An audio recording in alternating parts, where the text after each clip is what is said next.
into positions of hopelessness and helplessness. The government gives them the drugs, builds bigger prisons, passes a 3-strike law, and then wants us to sing God Bless America. No, no, no. Not God Bless America. God damn America. That's in the Bible for killing innocent people. God damn America for treating us citizens as less than human. God damn America as long as she tries to act like she is God and she is supreme. Okay, hello everyone. Welcome to Pod Damn America, the spooky ghost socialist podcast for... Did you just call us gauche? Yeah, the gauche podcast for unrefined... I don't know. That's our new theme, is that we are offensive to turn-of-the-century aristocrats. Pod Damn America, tacky yet unrefined. That is not a copywritten turn of phrase that we can use. I just coined it right here, right now. Yeah, all right. Hello, welcome to the show. I'm Jake Flores. That's Anders Lee. Anders Lee here. Alex Patak is here. Hello. We have a great episode today. I'm very excited that we were able to get the writers of this new film, Judas and the Black Messiah. You might see if you have HBOMAX or HBO regular. I don't know how that works. Or if you're dating, because people are dating and they're getting the passwords and they're not giving it back. That's right. Anyway, and they're doing posts about it. It's out. You might have seen it. You might not have seen it. But if you haven't seen it, you should see it. It's a movie about Fred Hampton, the Black Panther from the past, who was killed by the FBI. Spoiler, if you're an idiot and you want to watch the movie without knowing that. Worth noting, because I don't think people ever clear this up because you're just supposed to know. But if you're like 14 years old, Black Panther, the superhero, unrelated. Is it? Do we know that for a fact? I basically... Yeah, I do. I know that for a fact. I don't think that Black Panther, the superhero, is like a Maoist. He's actually kind of the opposite. He's king. Have you seen the movie? He's both. I just need to talk to the children for a second. He's both a monarch and he's friends with the CIA. So he's kind of the farthest thing you could get. Well, this is an issue about me and my friend Sid, who I did a live stream with recently. We went to go see Black Panther, and we were both complaining after the movie that there's not really any exploration of what kind of political economy or what kind of system they have in what's the name of the place? I forget. Wakanda. Yeah, they don't show. They have like small scale mercantilism, but you can't tell if there's any like currency being exchanged or not. It's just like a marketplace, right? But it could just be everything's free. Yeah, so terrible it could oversight. be communistic. It's a bad movie. It's about things that are not good and smart, like this movie. Marvel movies are very lame and idealistic, and the subtext. It's about if you had a very hard cat suit, was my understanding. Yeah. And then you can like punch through walls, but you have claws. His power is that he's like, I took a Kevlar vest, but I made an entire suit out of it, and it's just really tough. It's the vibranium, though, right? That makes everything, that powers everything. That's the secret resource. That's the where they get their abilities, right? Right, and it makes you like a cat. Yeah. You take naps, etc. You don't know that vibranium isn't real. You know what my favorite thing about cats is that you can hit them and then they absorb the energy of when you hit them and then they throw it back at you magically. That's true. Local animal activists will deny it, but you don't have to listen to them. They have no power here. This is the kingdom of man. Do you think there are actually people who watch this movie expecting Black Panther or Marvel? Well, and we're disappointed? Maybe because Ryan Coogler is involved in some capacity. Right. I can't remember off the top of my head, but he made Black Panther, right? And yeah, I don't know. I mean, we are not the three people to be really tackling this issue, but you know, I mean, there is something to that, and I think there is something to that is examined in this movie, Judas and the Black Messiah, in regards to, you know, black capitalism and socialism, and specifically socialism without a qualifier at the beginning. You know, it was Fred Hampton's kind of famous quote the movie opens on, is that we're not going to fight white capitalism with black capitalism. We're going to fight it with socialism. So I hope that people, this is kind of a kind of naive idea, I guess, that people have about movies and art and stuff like that. But I do hope that people who do go into this movie expecting Black Panther will come out understanding capitalism. You know, it could happen. I'm incredibly cynical about people really these days, so I don't think it'll happen. I honestly predict that the dumbest people will watch this and they'll go, wow, what a great movie about some guy named Fred Hampton. I hope he becomes a powerful businessman someday or some shit, Like, people will probably misunderstand the movie to insane degrees and make it about black capitalism or something like that. But yeah, it's definitely it's a disservice to go into it with comparing Fred Hampton to the Black Panther, because just apples to apples, he's far weaker. He has far less powers. True. If you were to leave wishing that if he were the Black Panther, he would have gotten out of many of these scenarios. Yeah. Snickety snick, no problem. And that's one of the tragedies of man, I think, that you're not a catsuit king. That actually kind of. So I liked the movie Black Panther, but you're bringing up a point here because because of the ambiguity there with the sort of economic system in Wakanda, I was like, well, they could be, a socialist worker state or something. But if they were, but go on. Well, I guess this was kind of the theme of the movie, right? Is that they didn't give vibranium or their weaponry to the actual Black Panthers in the U.S. Yeah. So in the universe of the movie, plot point in the movie, yeah. Right. Yeah. Okay, that actually is bad. Now that I think about it, this came out years ago. God damn it! This is the one thing I wanted to say about Judas the Black Messiah. We didn't get into the interview because it's a more casual question, and I wanted to get your feedback on it. If you are listening and you don't know the story of Fred Hampton, I am sorry to bear the news that he dies at the end. He does not make it. He's not around. You can't see him now or whatever. But the pivotal scene at the end of the movie, where the thing that everybody knows who knows the story is he is poisoned by his close confidant, played by Lakeith Stanfield, and that betrays him up to the cops who come and shoot him. And the scene where Lakeith Stanfield brings Daniel Kaluuyah the poison, he is weeping openly at a party. And everyone is just kind of ignoring him or just acting like it's not weird. And so I guess my question is would you take a drink from a man who was openly weeping for you? That's the most suspicious thing. Yeah. Because I know it's acting, but he's like, hey, Fred. So maybe I will miss you, man. Maybe he didn't actually drug him, and the emotion in his tears was just so powerful that that's what knocked Fred Hampton out. Well, I think he drugged him because he said he drugged him after the fact. There's that too, but yeah, maybe I believe in the power of tears. Actually, maybe he denied that. I can't remember. I've been at a few parties where I've been fucked up enough where other people's emotions do not factor into me getting drinks anymore. What if you went into a bar and there's a guy washing glasses, but he's got his back to you, and then he turns around and he's like, hello, welcome to the crying bar. He's just openly weeping while shaking a martini or whatever. We're sad to see you go. Yeah.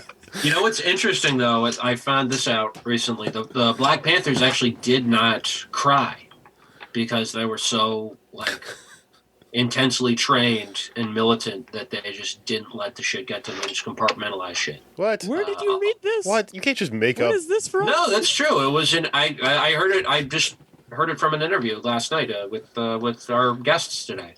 According to them, that's what Fred Hampton's widow said. That Black Panthers don't cry? Yeah, and that's the reason when he dies, the actress who plays her does not cry. Right. Whoa. It just seems like a tough rule to have on the books. I mean, I don't know if it was that orthodox or if it was just like extremely uncommon for them to cry. I think that may be more the case. But we do know that in that situation specifically, no one cried. Maybe they're like me in that they only cry when they watch movies because they're very emotionally healthy and not when sad things happen in real life. That's a maybe, I guess, an Irish thing too. That's a very Norwegian thing. My dad cries in movies all the time and gets extremely emotional. He and I both when we're watching sports, but then are just like constantly holding in. I was thinking about this last night. He's doing a tribute to being Irish. I would never have guessed. What's that? On this show, you've said Irish people bust fast. I think like are naturally driven to steal. Like you said, I am half Irish, so I'm allowed to say this stuff. Well, no, you're not allowed. No, you're using tricks. You can't just attribute. Why? Because I'm Irish? What am I, a little leprechaun? Enough of your Irish tricks. You can't just attribute everything you want to being Irish because you are half Irish. You can't do a jig with the truth. That's not the rules of being Irish. That's not the rules of being anything. All I'm saying is that it's not a coincidence, right? That there's a lot of stereotypes, right, that were given to Irish people that are bullshit. But one of them that we were portrayed as very monkey-like, which is horrible and racist and everything. But that's true. The English, they think we're apes. Irish people, Ben Bradley. Everybody look up Ben Bradley. He looks like an orangutan. We have monkey-like features. The Irish. You said that. I mean, that's not doing any. It just sounds bad. I think it just sounds bad. All right. What are you one of these Irish people who? You're Irish, right, Alex? I am also half Irish. Okay, yeah. Are you one of these people who on St. Patrick's Day is like, you know what? I'm not going to wear green. I'm not going to celebrate this at all. It's a degradation of the culture. It's like, no, that's the dream. That's the American dream, is you can get to a point where things are okay enough for your heritage where you can just laugh about it and make fun of it and caricature it, right? But for a lot of people, it's still sensitive because things still are shitty and racist. But people aren't racist towards Irish anymore, so we can have fun with it. I'm trying to bring the community up for the city of Boston, which makes me more Irish than by blood. I'm like 150% Irish. It's just like every March you see one of these articles from Malachi O'Connor or some shit. I did not mean to set you off on this tangent. Were we going to talk about Chicago or something? You guys should start a militant group of Irish guys called the Irish Panthers or the Green Panthers. The Irish Panthers seems like a first draft name. There was. Okay. I feel like we should have another pass. There was. We have a breakfast program for children. It's all Guinness. It's for your kids to drink. You gotta get a good There's hearty. nutrients in the Guinness. It's a low ABV. It's hearty. There's a full loaf in there. Get that down. Yeah. Get that down. That's gonna help you steal later. Which is a thing we do. We can't help it.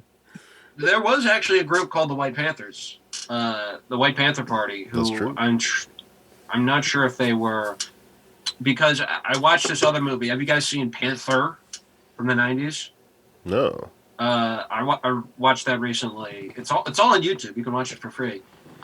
It's about Huey P. Newton. It's kind of like the Oakland story, because there's so much here. You can't make one movie about all the Black Panthers and get there. Maybe you could do a miniseries. I mean, there are documentaries that come, pretty close to surmising things. But the White Panthers were a group in the country, right? Because they did.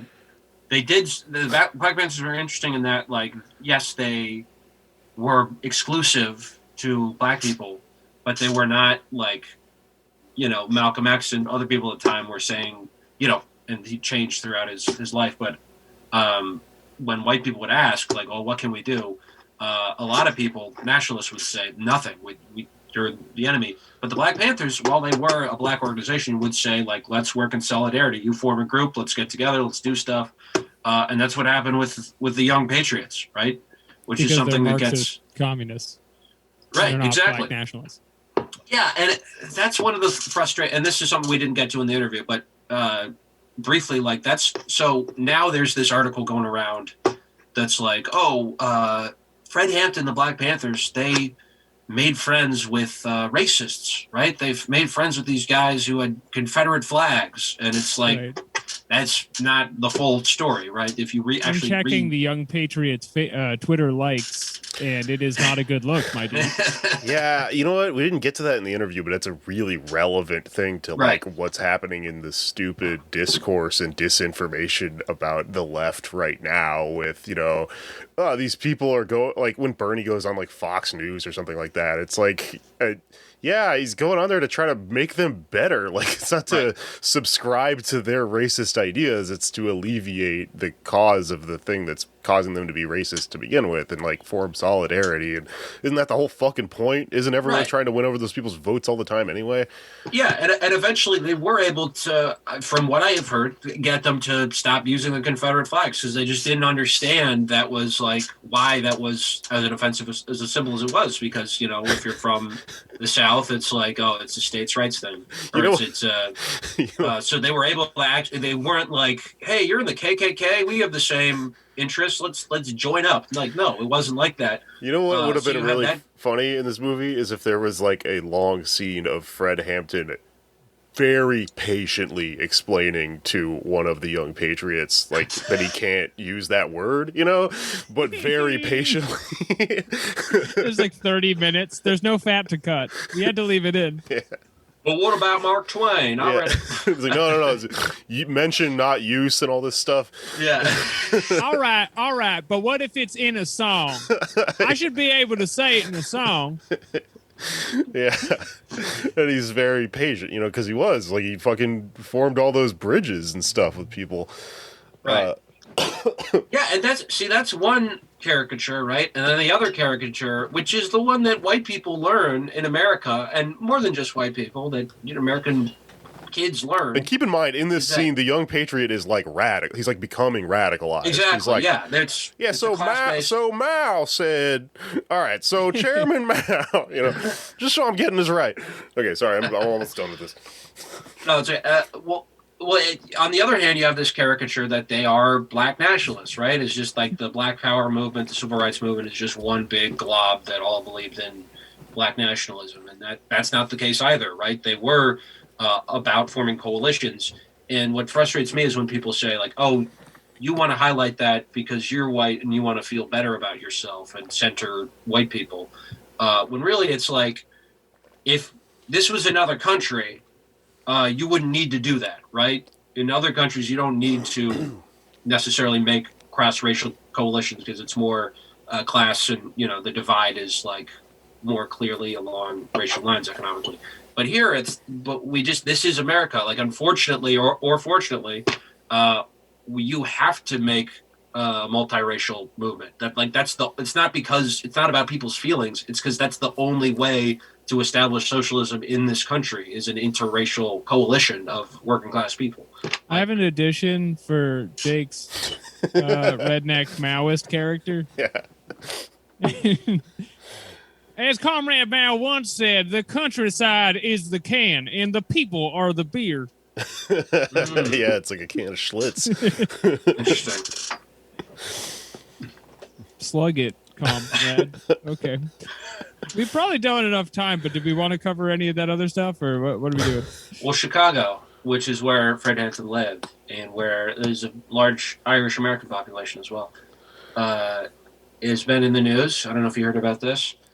The mayor there, Lori Lightfoot, is having some tension with the aldermanic body. They call themselves alder people, which is interesting. In most places, it's council people. Do you remember that movie Head of State with Chris Rock? Where Chris Rock becomes the president? Yeah, it predates. I actually watched that movie back to back with Barry, the movie about young Obama.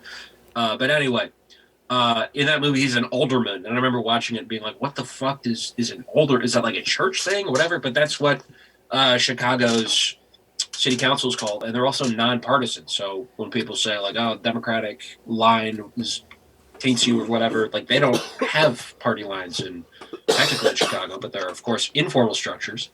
And Lori Lightfoot is at the head of one, not the foot. And there's tension, of course, with the Socialist Caucus. I think there's like 6 or something socialist members. One was booted recently from the DSA for voting for the austerity budget, which is pretty cool that we're able to do that. I mean, it sucks that he voted for him, but, shows a good standing on principle. But this week, there's been a couple funny incidents. They have to convene all their meetings via Zoom, right? And so one of the council people who was elected in, was it 2019, Rosanna Rodriguez Sanchez, she was giving like a speech. I just saw the end of it. And as she's like finishing up and Lightfoot is supposed to go to somebody else, you can overhear Lori Lightfoot saying, "You got to be fucking kidding me." And a guy caught on Zoom. I feel very split about this story because I'm not on her side, but I will always defend the ability to mutter shit beneath your breath. It's very funny when politicians do it. Yeah, well, her defense is that like, oh, I was actually saying that about something else. I stubbed my toe. Yeah. My cat was in the room. And but if you look at the... I just saw the wait for one of our iconic deep dish pizzas. But if you look at the actual context, I don't really buy it, Mayor Lori, I'm sorry. Because apparently she had a meeting with Alderwoman Sanchez recently, and she said that Lori Lightfoot sat down with her and they'd never talked before and said, like, let me give you some feedback, that there's a perception that you do whatever Alderman Carlos Ramirez Rosa tells you to do. And in case you don't know, that's another DSA backed alderperson. And she says, as a woman of color, you should develop your own voice in politics. You should have your own voice. And so she didn't know what to say. She was just like, thank you for your feedback, sarcastically. But that's a very telling thing that I think ties into the stuff, which is that, like, your own voice. Obviously, she wants her to side with the mayoral administration.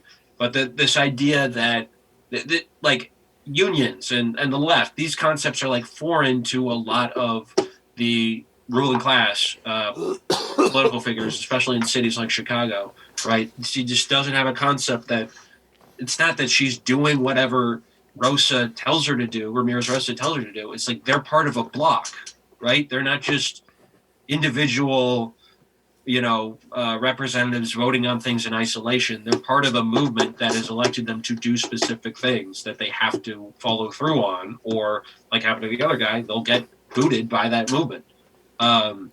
So it's just very telling about the sort of like liberal mentality about this stuff that and it's, of course, it's a very petty, like, sort of excuse to try and, drive a wedge.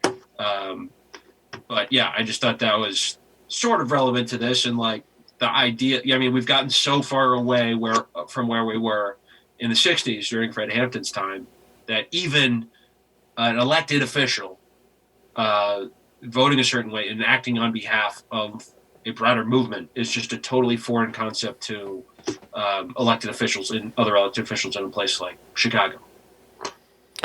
Now you're telling me. I'm just kidding.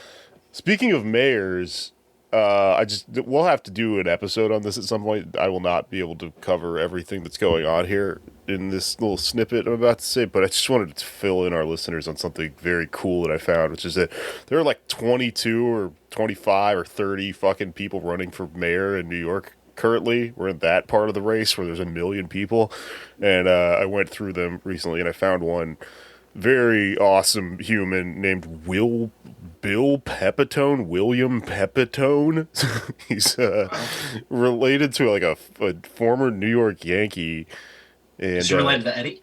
He's not related to Eddie. I showed him to Eddie Pepitone. My first thought was Eddie Pepitone character, Bill Pepitone. Yeah, no, I tagged him in a thing, and Eddie Pepitone basically as much as told this guy to fuck off, which is very cool. this is his platform. He's a former New York City police officer. He wants to combat anarchy in the city by returning to broken windows police strategy that was first widely used in the 1990s, yada, yada, yada. So there's an insane person running for mayor who, I guess, I'm trying to make this relevant to the movie. He's like the cops in the movie. He's racist. Yeah, he's like one of the bad guys. I mean, he's just openly stating that, we're going to return to broken windows. Actually, you know what? It is kind of relevant to the point of view of the police in the movies because, like, the fucking feds in the movie, it's kind of, I mean, I don't know why I'm talking about the movie. In reality, also, like this, their conception of the Black Panthers was that they were, like, terrorists. And, it's, you know, and I think for a lot of white people, it's confusing because it's like a bunch of black people holding assault rifles and shit like that. You can conceive of that as like, well, that must be like a terrorist organization, but it was, for protection because they were trying to feed children and stuff like that. So the naive, like the stupid, dumb, fat head guy use of the word anarchy in that guy's bio is very like telling, actually. Like, misunderstanding redistribution of wealth as like I'm gonna kill Batman or whatever is something that's like really common, I think, actually. Right, and it's just still, the mentality of, I think, most police departments and officers in the country and probably the world is that like poor communities, black poor communities have the problem is pathology. Right, so unless they're whipped into shape with a constant police presence, they're just going to run rampant and do crimes, right? And we know that just throwing more cops at this shit is not going to actually. I mean, it does, sometimes lead to a reduction here and there, but like the police presence is not the problem, right? It's not a pathology; it's just poverty. Right, and that's what that's what people like the Black Panthers are trying to alleviate, but it's with, something that is the enemy of J. Edgar Hoover, Right. And and they were able to, like, do such an effective job that eventually the government, I think it was the Nixon administration, realized, like, oh, shit, these nutrition programs are actually working. So this is something the state needs to start doing, or they're going to do it, and they're going to keep radicalizing young people, especially, and we can't have that. So that's basically where school lunches came from. It's really interesting, though. I mean, the real story here is, J. Edgar Hoover and his crazy Red Raid, like Red Scare thing, versus anti-capitalists, but like the foot soldier, like, cops and stuff like that are just sort of pawns or grunts on that side of the war. I don't think they would think about it that way. I think that they conceive of what they're fighting as like, I guess I'm kind of fascinated by how that, like, the story gets kind of molded in people's heads who are not extremely ideological, because it happens on both sides. Like, people on the bottom side of things often don't really conceive of things extremely ideologically, and then they just become capitalists like Bill O'Neill. And then there's people like in the feds that are just like, I'm fighting the foot soldiers from the Ninja Turtles. Anyone that is resistant to the police and that is, not part of the white suburban fucking core structure of society is inherently... they must be motivated by evil or something like that. It's really fucking weird. Well, a lot of that's the Cold War juice, right? Which is why you can't talk to people in their 50s and 60s now, because they drank it and you didn't, which is how you can have these opinions. But moms in 1970, had thoughts about anarchists and had thoughts about communists. Yeah. Like, the cops back then might have actually thought they were part of something like that. Whereas now it's all about, like, getting respect for the badge and a team to bowl with. Yeah, exactly. I mean, the whole modern police apparatus was developed sort of with the Cold War mentality to stop the spread of communism. That's, what J. Edgar Hoover declared Black Panthers as the number one threat to national security because they were talking about overthrowing the system.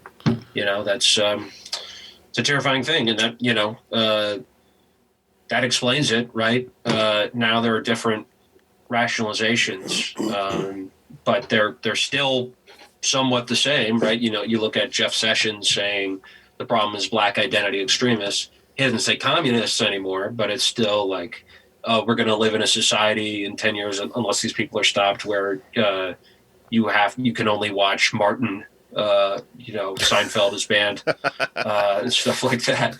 That's the new I'm actually worried about is Irish identity extremists. I think that they're the real threat to the soul of America.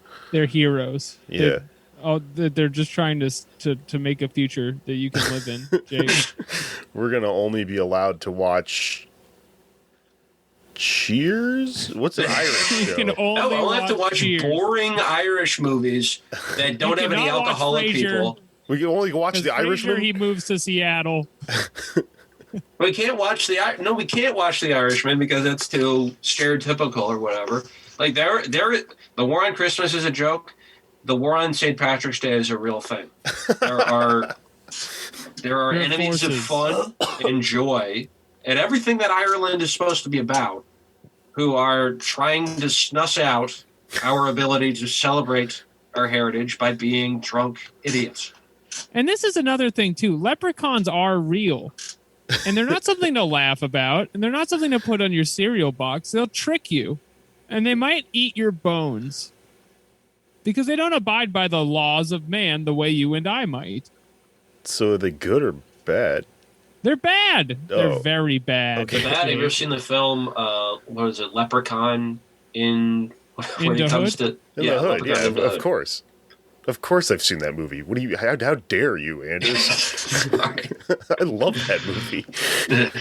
Okay. Oh, we should do a screening of that. We should totally do that. Okay. Good point. We should get to our interview. This has gone off the rails a number of times. Very brief anecdote that you can find out if you watch our stream with Riley and Milo is we're talking about broken windows. Apparently in the UK, which also has suppressed the Irish historically, it's even worse. They have these ordinances where you can just be standing there, and what is it, like antisocial behavior ordinance? It has some acronym. ASBOs. You can just arrest somebody for standing on a street corner and being black. Like, that's literally the law. Yeah, it's short for ASBN. It's pretty fucked up. All right. Well, I'm very excited about our interview today. Yes. As stated at the top of the episode, we have the writers of the new film Judas and the Black Messiah, which is a biopic of sorts about Fred Hampton, the Black Panther, who was killed by the FBI in the 60s. I think that about does it. We should also do an episode just about all of this at one point with the theory and stuff, because that is something that gets lost in the background of telling a story here, which we'll talk about. But yeah, for anyone entirely unfamiliar, definitely watch the movie and enjoy the interview. And check out The Murder of Fred Hampton, also another good movie if you want to find out more. Cool. All right. Here we go.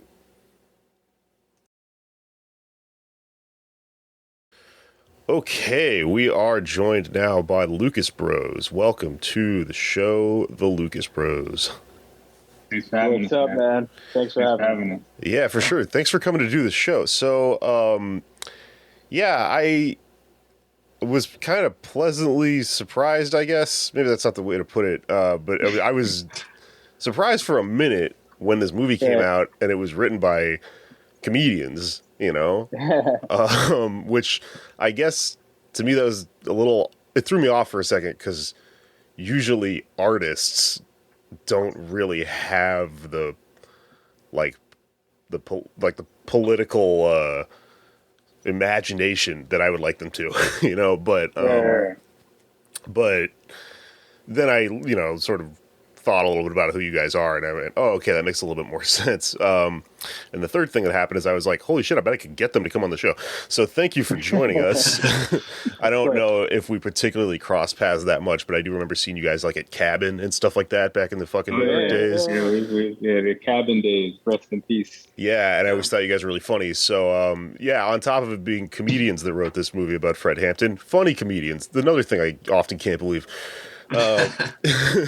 So it's really cool that this all happened, and I guess I just wanted to ask you guys a few questions about the film because there's just a lot of questions hanging in the air when a good political movie comes out. So I guess first of all, we should talk about this thing we were just talking about off mic a little bit. It's kind of funny. Everyone in like leftist political circles who talks about this movie feels the need to add this huge caveat of like, it was actually good. Like, I can't believe they actually, didn't, Disney-fy Fred Hampton or something and like water down the politics and all this stuff, which is rude, I think, first of all. But second of all, I think it kind of shows something, which is that a lot of people that like we interact with on our show, this is like a kind of cross comedy socialist activist show we do here, but a lot of the people on the political end, on the organizing end, are not creatives like us. And so their relationship with art is often that they don't want it to be art as much as they want it to be propaganda. Right. And when you make propaganda, which is fine, which is cool, that's what we're making here basically. But when you make propaganda, there's a threshold I think you cross where like you lose the magic of creative storytelling at a point where you start sacrificing that for turning something into like a textbook or something. And I thought what was so great about this film is that it really the part. If I was writing an English paper about this movie, I'd go the movie is greater than the sum of its parts. It has like invisible thematic stuff that tells a story that is compelling, that makes you want to go and learn more about the Black Panthers and stuff like that. So I guess that's not so much a question, but, congratulations on writing a fucking film. How'd this start? Why'd you guys decide to write a movie about Fred Hampton? I mean, it really, thank you for the kind words. And I mean, the thing about art, man, is like, it's always sort of like a thing where it's left to interpretation. And I sort of welcome some criticisms from certain pockets of the leftist sort of circle that I respect it, obviously, and I think it keeps the art honest. But I think you make a fair point. Like, this is a propaganda versus art sort of question, and like where do you want to fall on the scale? It's a question that we have to ask ourselves honestly.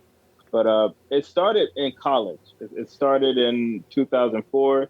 We came across Fred Hampton's story. We were taking an African American studies course, and we pretty much covered from post Reconstruction up until the late 70s period. And there was a section on the Black Panthers, and then there was a sort of a blurb on Fred Hampton. And the story just sort of blew my mind. I was just like overwhelmed by it. It never really like made sense to me that the state would kill a 21-year-old for pretty much, exercising his constitutional rights. It just never made much sense to me, especially late 60s, early 70s. Like, it just never set very well with me. So when I got into entertainment, one of my primary goals was to get a movie made about Fred Hampton by any means necessary. By any means necessary. I like that. It's the same reason Malcolm X got into entertainment. Well, it seems that like one of the criticism, and this is something that's like kind of frustrating me, and this is going to sound like I'm trying to blow smoke in your private areas, but I genuinely am annoyed by this, where people are like, it should have included X, Y, and Z, right? Yeah. And, you have a finite amount of pages, minutes to tell a story.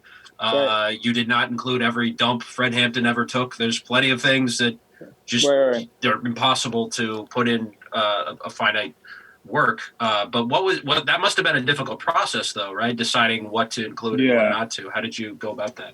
I mean, we were fortunate to work with two other writers on this, Shaka King, who is also the director, and Will Burson. And, it was a lot of research that we all had to do in order to really, really fully comprehend that time period. And I think the hardest thing is like trying to figure out a way to condense the story because it's so epic in scope, right? I mean, we're talking about the FBI, the Chicago government, the apparatus there, the local Chicago Police Department. Like there are a lot of institutions involved in this one story. So, that's just a wide scope. I mean, I feel like based on all the research that we all did, like we could have easily turned this into a mini series or something even more epic in scope. So, I mean, there was a lot of things we had to cut out. Like we couldn't talk about Hammerhand. You know what I mean? Like Hammerhand played an integral role in executing the assassination. We didn't talk about Daly as much. Daly was yeah. And for those who don't know, Hammerhand was the state prosecutor, right? And Daly was the mayor of Chicago at the time. Right. So we couldn't really get into like the local city politics. We had to keep it, grand. So, you're dealing with the FBI and Hoover, but you couldn't even deal too much with the intricacies of the FBI at the time. So there was a lot, and especially like with Fred Hampton's story, like starting from when he was a kid and he was in the NAACP and he was already like a fully realized civil rights leader essentially, and he got radicalized. And I would love to see that story too that we couldn't really get into. So like there was a lot of things that we had to leave off the table. But I mean, I feel like based on what we did present, like we were able to get a lot in 2 hours. So I want people to focus on what we did get in, and also like using the film as a springboard to learning more about Hampton and learning more about his politics and his philosophy. Yeah, I know. Go ahead. I love the efficiency for the Hoover stuff and the forces of evil in the movie because he's only on the screen for like 4 minutes or something the entire time. Yeah. But every minute he's there. He's like, he's dressed like an orc. Like, who's behind all this shit the whole time. Right. Like, if you were unaware, it's very clear watching him just like, would you let your daughter come home with a black man? Like, he's the bad one. I fucking know he's the bad one. Right. Yeah, you're right. I mean, like, look, too much Hoover I think it can render your movie just more of a character. I mean, I don't know, it just ruins the story. He's just not a compelling villain. He's just necessarily evil and cruel, but I feel like snippets of Hoover can go a long way. You know, he's what I a mean? strong spice. Yeah. Right. Yeah. Exactly. Yeah.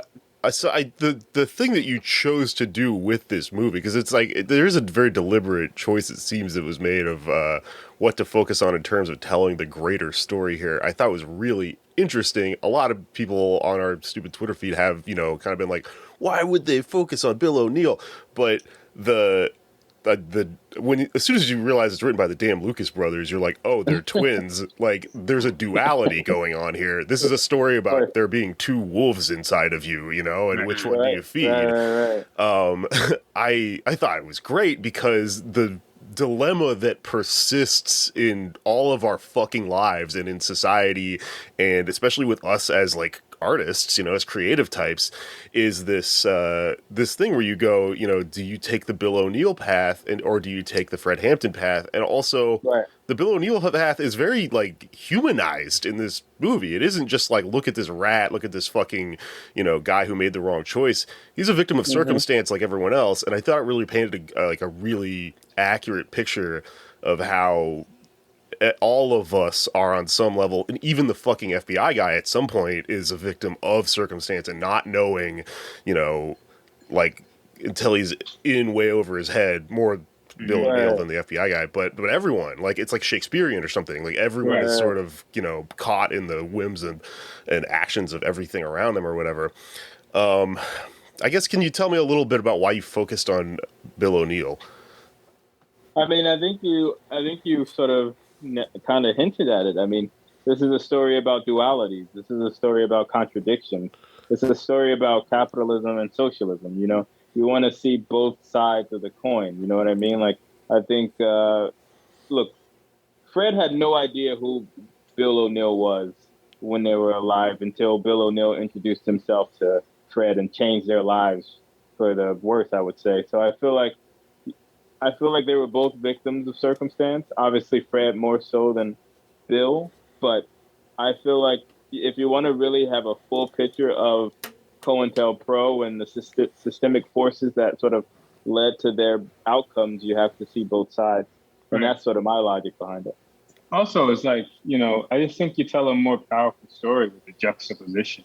You know what I mean? Like you better understand Fred by looking at a coward like Bill O'Neill. You know what I mean? You better understand Fred's decision making, how powerful it was for him to be willing to sacrifice himself for the people and turn down money and turn down, the goods that Bill O'Neill sort of kind of revolved his life around. I mean, Bill was a committed capitalist. And I think in order, again, to understand Fred's commitment to socialism, it helps to see a person who's not committed to the same principles. That's why I think the final two frames of the film are two of the final frames in the film. You see Fred's presented with a wad of cash, and then Bill O'Neill's presented with a wad of cash. Fred, to his detriment, didn't take that wad of cash, and it ultimately led to his death. And Bill takes that wad of cash. And I think that's sort of the crux of the story that we're trying to tell. Right. I mean, the theme I was really left with, I don't even know if this phrase was in the movie, but I remember thinking afterwards, like, which side are you on? Like that old question, like, especially in the civil rights movement. And I think someone in the movie towards the end said you can either be a cop or you can be a revolutionary. And that kind of comes back to... Right. That comes back to an interview I was listening to with Shaka King, who was saying that one of the sort of themes of the movie was a warning about the dangers of being apolitical, as well as the dangers of being a white moderate, which was Jesse Plemons' character. You know, he was equating the Ku Klux Klan and the Black Panthers as a way of rationalizing his position.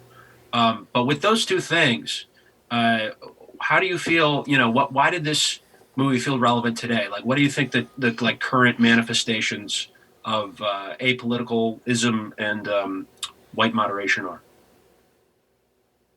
That's a good question. I mean, I feel like there is a stench of nihilism on either side of the political realm, even with the left, with the right, even with the middle. There's a nihilism that has creeped in that has, I mean, maybe it's because of the internet, but it's like almost a lack of humanity now. And I think that might just be the case for any ideology, if it's white centrism or if you're a committed capitalist or whatnot. Just a commitment to a ideology at the expense of just like seeing humans as humans, I think sort of strips away the humanity of like political fighting.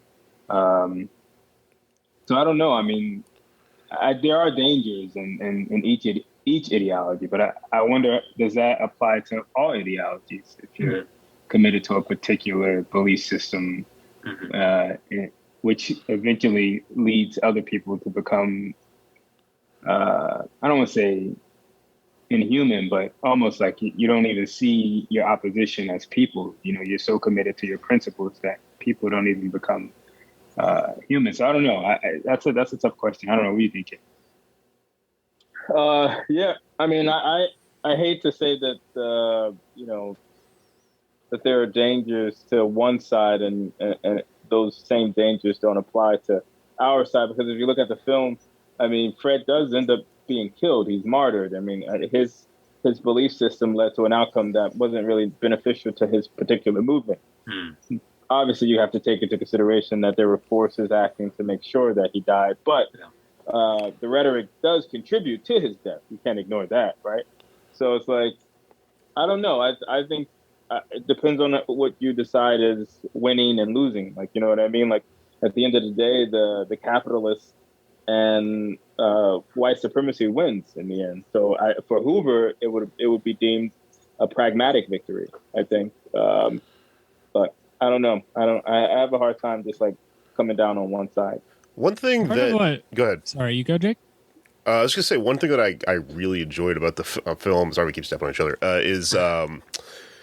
Was the just minute, just barely kind of whisper at the humanity of Jesse Plemons' character. We talked about how the J. Edgar Hoover character is basically evil incarnate, and I think that's as it should be when you're talking about a human being, you know, at that level of power in society and doing something that evil. But there's this thing that's kind of bothered me with like prestige TV in the last few years, where everyone's writing stories about like the 1950s and like the, you know, mid 20th century and stuff, and like there's always like these kind of evil white Klansman characters in them, which are fine. Like, it's funny to make a caricature of an old-timey white racist, right? But I think that actually you're doing a bit of a disservice when you write a character like that, because what you should be doing is making a relatable racist, because that's supposed to challenge the white person in the audience to go, oh my God, like, this is a problem that's within my life, you know?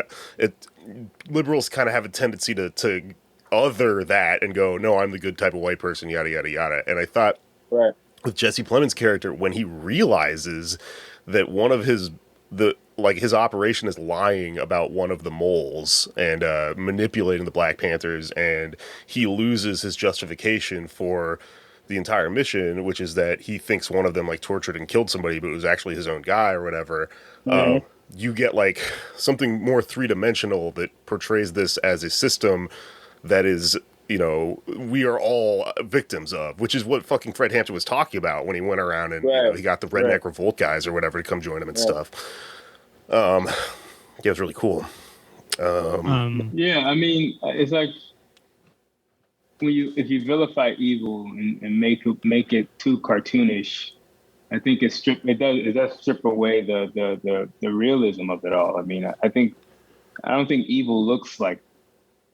evil doesn't always look like Hoover. You know, evil does look like the Plemons character. It does look like Roy Mitchell. You know, someone who's seemingly a decent human being, but is committed to white supremacy and is committed to protecting state power. But, you know, I think you're more likely to see that kind of evil than to see some cartoon villain. And I don't know, I just think it's important to showing a more truthful side of what evil looks like in America. Because there is a banality of evil. There is just like it's like evil by the day. It doesn't have to be this grandiose version of it. It's just like it's just like a dude doing his job. I mean, that's how simple it is at times. And I think that gets lost on people.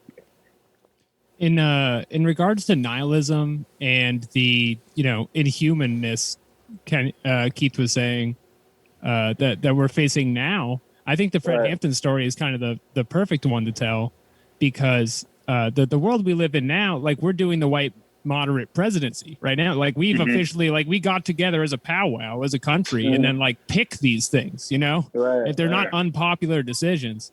But I was so moved watching this, I think, in contrast with that, because you see Fred Hampton, who is a baby when he's killed. Like, he's 21. He's already done more activism in his life than like 99% of Americans will throughout 80 years if they like even make an effort.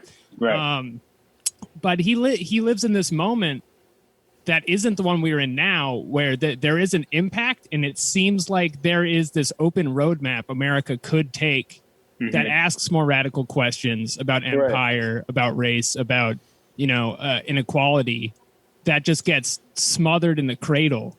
And like, I felt so weird watching this movie, because I was watching it and I was like crying at the beginning, like before the sad stuff happens, and I was like, I gotta work some things out, I think. But this is just a story nobody knows, and I mean, you did such a good job on it. I hope it like enters our conversation.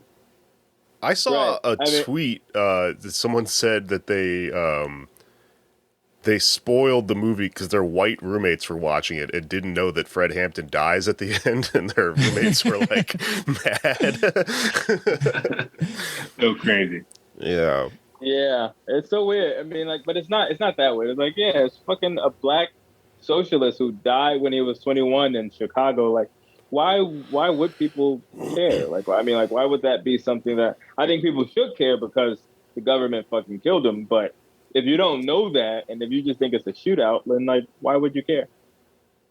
I mean, you know, and also the media has done an effective job in just, you know, minimizing the role that the Panthers played as organizers. They just present them as these sort of these military fanatics, and you lose all of the humanity that was on display when the Panthers were around, especially in Chicago, especially with Hampton. I mean, he was just an amazing organizer, and I just feel like the media just doesn't want to show people like that, and also, he was young, he was Black, and the media just doesn't have incentive to show. But what do you say to, like, not just the media, but like, why wasn't he like prominent in sort of Black, like when you go through civil rights stuff like that, like in say Newark or something like that, we never really talked about Fred Hampton. Right. I wonder why. It's also capitalism. I mean, there are a lot of Black capitalists. There are a lot of Black people who benefit from the system that's in play. He was a radical socialist, so I think that probably plays more of a role to why he's not like prominent within the Black middle class. Yeah, because you can turn the legacy of MLK into, like, people turn it into capitalism all the time because it was a little bit more moderate. Yeah. But with Fred Hampton, it would be very hard for, like, someone to write, like, a Fred Hampton was actually a Republican article or something. You can't moderate Fred Hampton. There's no way to, because his speeches are loud and clear, and he's very, very clear in his positions. And I mean, all of the speeches that we use in the film is from Fred Hampton. Those are his words. He was very radical, and you can't do what they did with King to Hampton. It's impossible. Yeah, I really like how this film is framed around that famous quote about how we're not going to fight capitalism with Black capitalism, we're going to fight it with socialism. And then, at the end of the movie, you kind of see, like, Bill O'Neill, his path is capitalism, and it all kind of hits him where he's, taking that money to go open a gas station or whatever. And it just, it's a gloomy moment. It's not portrayed as, a victory on any level. It's crazy. Like, that's the American dream. But, it comes at the expense of killing a very great socialist and very great leader. I mean, that's why it's so tragic. I mean, it's, this guy made a choice that he ultimately made a Faustian bargain. And, he not only did he lose his soul, but he got a great person killed. But, like, everyone makes that bargain all the time. I mean, you talk to anyone in this industry, even outside of race, like gender and all sorts of stuff. Most comics I know, when I ask them, what their view of, changing the world or whatever kind of is, it's always like, well, what I'm going to do is I'm going to get ahead, and then I'm going to, sneak in all sorts of justice or whatever. And it's like, no, you are rationalizing the Bill O'Neill thing. Like, there's no way to fucking do that. There are way more Bill O'Neills in this country than Fred Hampton. There are way more people. Like, I don't know too many people willing to die for their beliefs, but I know a lot of people who want, like, shiny cars and money. Like, I know way more people who want the American dream. And I honestly, outside of Fred Hampton, I don't know too many people willing to die for their beliefs. Like, in my 35 years of existence, it's only Fred Hampton. I can't really think of more people who would be willing to die for socialism or their beliefs. And that's just the system that we live in. Even if you're making, like, a small pragmatic choice, like, I'm not trying to, I don't want socialism, but I'm not trying to overthrow capitalism. You know what I mean? Like, there's a lot of people making those decisions, and I think that it's definitely more commonplace. And I think that's what makes people uncomfortable about the Bill O'Neill character, because it's like, wait a second, I'm definitely more like this dude. I'm definitely more about myself and less about the people. But I think it's just a tough question that you have to ask yourself after you watch the film. Right. I mean, one of the things I'm tempted to do is sort of counterfactualize. I'm a big fan of counterfactuals, so I love to do the, what if Fred Hampton lived? But I was thinking about it, and it's like, I don't know if there's even a possibility where he wouldn't have died at some point. I mean, maybe that's the takeaway, is we have to look at him as, I don't know another word for it other than as a martyr, but there are still... There's still power there in that story. They took more than one shot at Fidel, Fidel fucking armies supporting him. I mean, we had a whole country to hide in. That helps. Whole country. Yeah. That really helps. We didn't get to the part where they're slipping Fred Hampton cigars that explode and like giving him poisonous jewels and stuff like that. Well, they did drug him. It's pretty similar shit. One thing I kind of wanted to talk about maybe before we get out of here is, I had a kind of interest, like a weird personal experience in my head when I found out you guys wrote this, which is that, and I'm going to talk myself through it because I think it comes out at a good place, but this is going to go off in a weird direction. I was like, this is weird because I know a lot of comedians and I thought I knew every comedian that was into radical politics. And then holy shit, and this is like good. Like you guys clearly understand what you're talking about here and shit.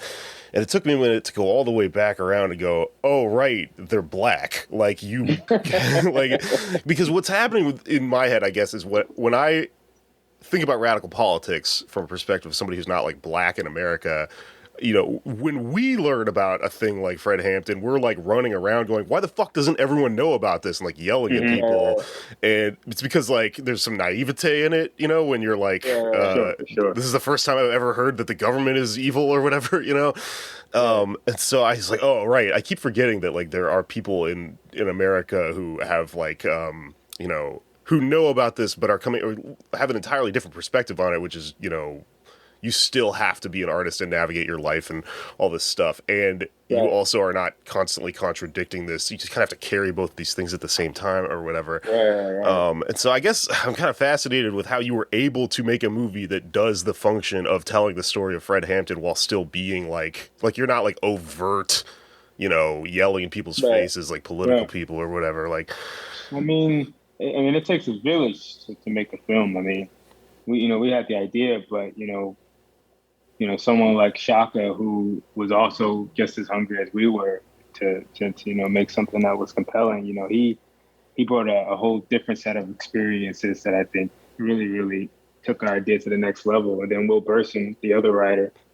he was also critical and getting the script to where it needed to be in order for it to get sold. But then you have someone like Brian Coogler and Charles Keene. You have these guys who are, you just need a lot of different forces working hand in hand to try to get a story like this made. And I think, and then you have to go through the studio machinations and all that stuff. So sorry.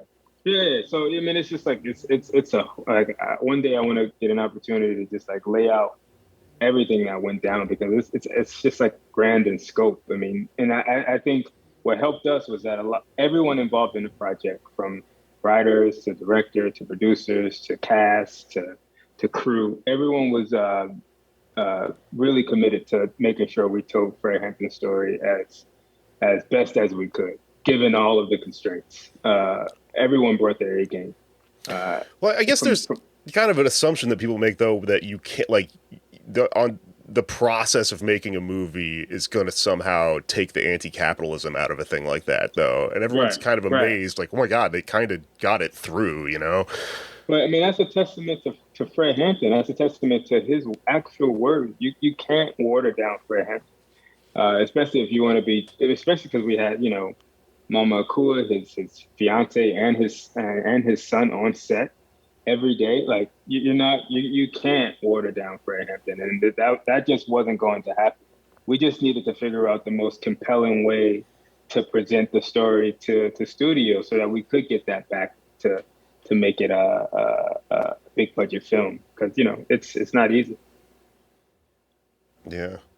I wanted to ask, I know you guys have to go, but this was bubbling up before we even stumbled onto the topic, but there had to be at least like one moment with the whole squad making the movie where you bumped into somebody who was like, could we maybe have like a side scene where the FBI just says their perspective about what's going on? I don't want to mislead people. I mean, I don't know, Shock was really good at like sticking to the initial, vision of the film. I mean, he was obviously, you listen to different executives who give their notes, and you had to take some of their notes, but you don't have to take all of them. And again, I think, when you're dealing with a person like Hampton, it's very tough to I don't know, to not be as firm as possible on how you're presenting his vision, because it increases the stakes by so much.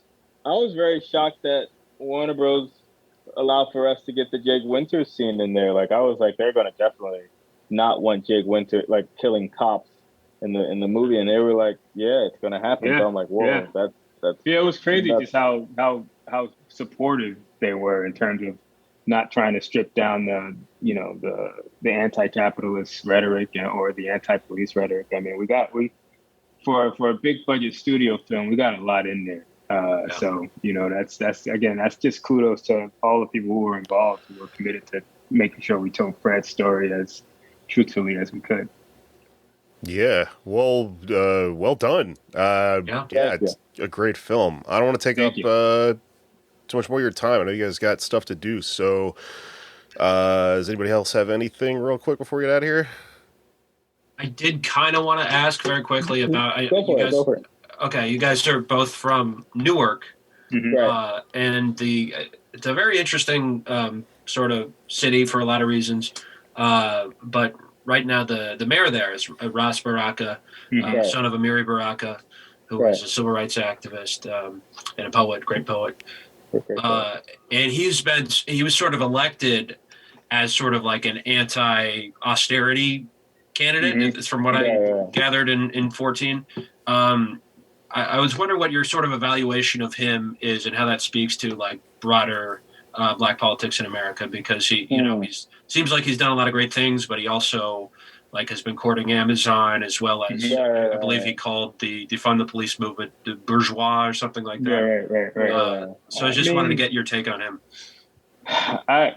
First and foremost, I respect the hell out of Mayor Ras Baraka. I think that he's a champion of the city, and he works extremely hard to make sure the image of Newark is something more than what has been portrayed by the media. He's a true champion. He's born and bred.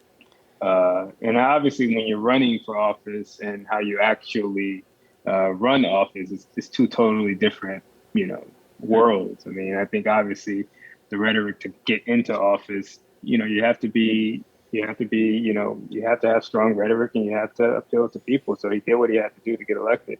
But as mayor, I think, it's been a lot of progress in Newark. I mean, it's been like, the murders have gone down significantly. Even like during the mass protests throughout the summer, people were expecting Newark to explode, and that didn't happen. It was actually one of the more peaceful cities in terms of protesting, and also with the water situation, like he's worked effectively to clear that up too. So he's done a lot of good things, and I mean that's not to say like he doesn't have his own problems within the city of Newark. I mean, it's Newark politics is always going to be a little crazy, but like I think he's done a really, really effective job, and I'm interested to see what the next 4 years look like, because now Trump is not in office, and there's a different energy now within the local political scene. So I think he's doing great. I mean, I talk to people in Newark, and I talk to a lot of people in Newark just to see how they feel, and he has a lot of support, and I think it's in large part because he's been a very effective champion of the city. That's encouraging. Right. Cool. Well, Lucas Bros, we haven't talked about comedy at all. What are you guys up to? Plug stuff for your career. People listen to the show. We're hopefully we're going to get back on the road once COVID.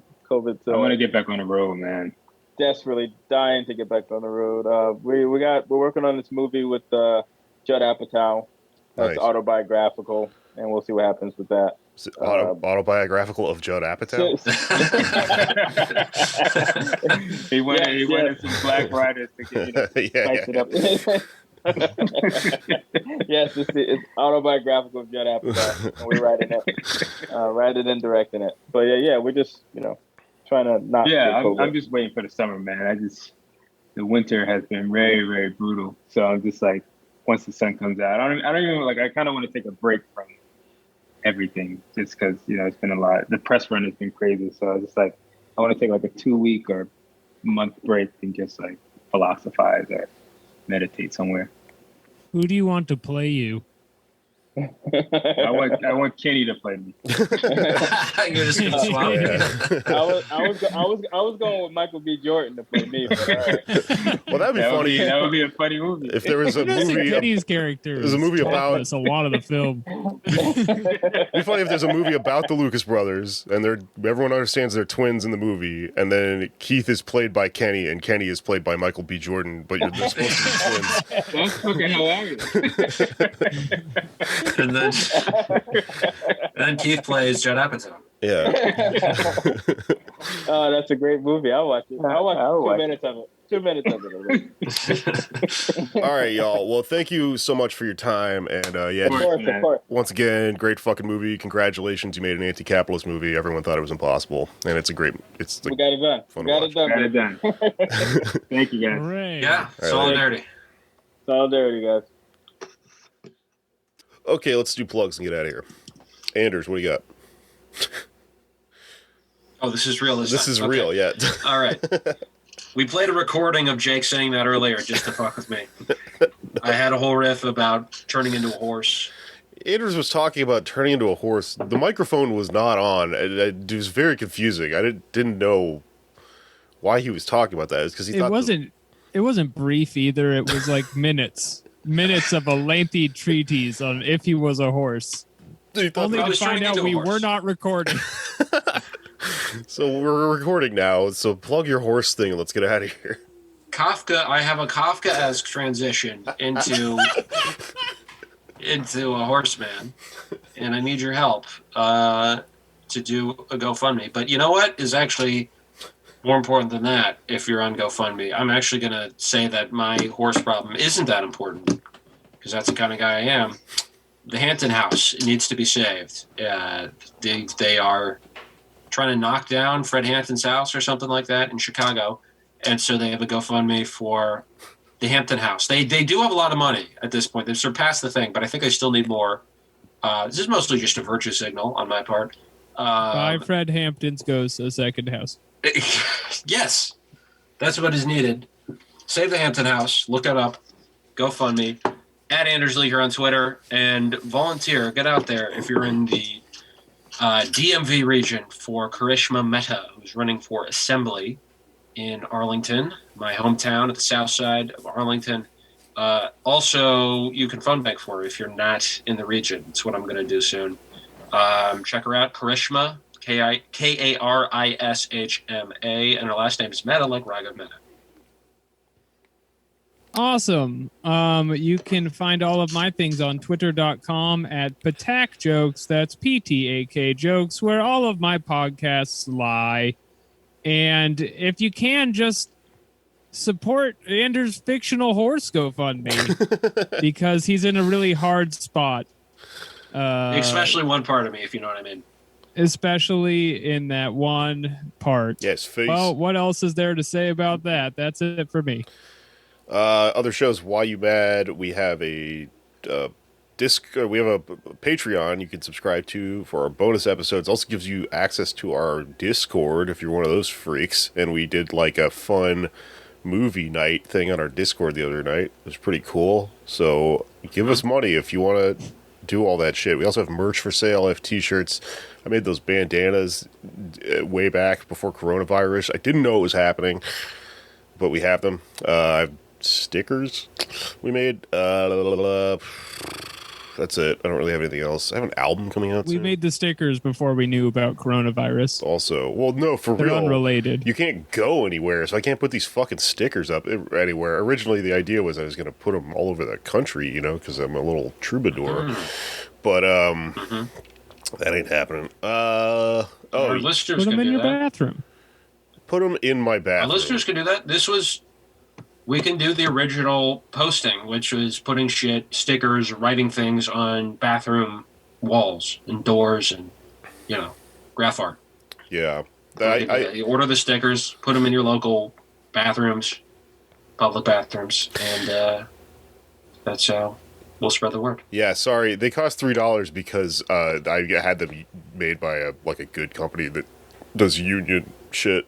They're union made, and they have to make the money back. So I just feel guilty because they should be free in theory, but they cost hundreds of dollars. My girlfriend's book is out. Dirtbag Anthropology by Kate Willett on Audible, which is a thing that you get with Amazon. His girlfriend's book. It's good. I listened to it. I'm in it, so I'm technically plugging that I'm in it. It's a guest spot. Yeah. Not to one up anybody, but my girlfriend's actually on Russian State Media every Friday on Redacted Tonight. You can find that on YouTube, Redacted Tonight. Also, she has a show called Bitches Brew on Fridays on Zoom and Twitch. Yeah, follow these wonderful gals. Okay, Alex, what about your girlfriend? My wife has made a wonderful marble painting for her union portfolio. It looks like marble, but it's a painting. You can't see it anywhere, but just take my word for it. Her union portfolio? What's that? You have to submit a portfolio to get into the screen printing union. It's like a whole fucking thing. Really? I mean, it's unrelated to the podcast, so I'm not going to talk about it, but that's it. Well, that's good for people to know. We should have more. It's not good for people to know. When you marry your girlfriend, she ceases to be your girlfriend and becomes your wife? She's your ex-girlfriend. I don't accept that. That's weird. Shouldn't it just be both? Like I don't make the rules. I just partner. That's what you're supposed to say. Jewels to beautiful women across this great land. Okay, let's leave. It's finished. It's finished.